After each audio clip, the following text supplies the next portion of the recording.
കുറച്ച് സാധനങ്ങളൊക്കെ വാങ്ങാനുണ്ട്. പിന്നെ ഏട്ടൻ്റെ കൂടെ ഒന്ന് കറങ്ങാലോ എന്ന് വിചാരിച്ച് പോയതാണ്. ആദ്യം തന്നെ പോകുന്നത് ഫർണിച്ചർ കടയിലേക്കാണ്. മക്കൾക്ക് സ്റ്റഡി ടേബിളൊക്കെ നോക്കി. പിന്നെ അവിടെ നിന്ന് നേരെ പോയത് കുറച്ച് ഫയലൊക്കെ വാങ്ങാണ്ടായിരുന്നു.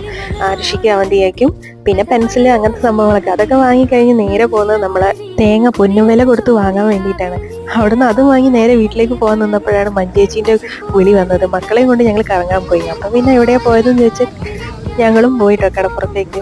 നോക്കുമ്പോൾ 10 പടയനെയൊക്കെ കൂട്ടിയിട്ട് അവർ കടപ്പുറത്ത് കറങ്ങാൻ വന്നിട്ടുണ്ട്. പിന്നെ അവിടുന്ന് കടലൊക്കെ കണ്ട് പിന്നെ നേരെ തിരിച്ച് ഞങ്ങൾ വീട്ടിലേക്ക് പോരുന്ന വഴിക്ക് അവന്തിക ഞങ്ങളെ സ്കൂട്ടറിൽ ചാടി കയറി. പിന്നെ അവരെല്ലാവരും നടന്ന് കാറിൻ്റെ അടുത്തേക്ക് പോകുന്ന കണ്ടപ്പോൾ അവൾക്കും പോകണം അവരുടെ കൂടെ എന്ന് പറഞ്ഞിട്ട് അവളും പോയി. പിന്നെ ഞങ്ങൾ 2 കൂട്ടരും അങ്ങോട്ടും ഇങ്ങോട്ടും മത്സരം വെക്കുകയായിരുന്നു. മക്കൾ ഞങ്ങളെ നോക്കിയിട്ട് ചിരിക്കുകയാണ്. ഞങ്ങൾ അവരെ വെട്ടിക്കാൻ പറ്റാത്തതുകൊണ്ട്. അങ്ങനെ വൈകുന്നേരം ഒരു കുഞ്ഞു കറക്കമൊക്കെ കഴിഞ്ഞ് നേരെ തിരിച്ച് ഞങ്ങൾ വീട്ടിലേക്ക്. അത്രയേ ഉള്ളൂ. ബൈ.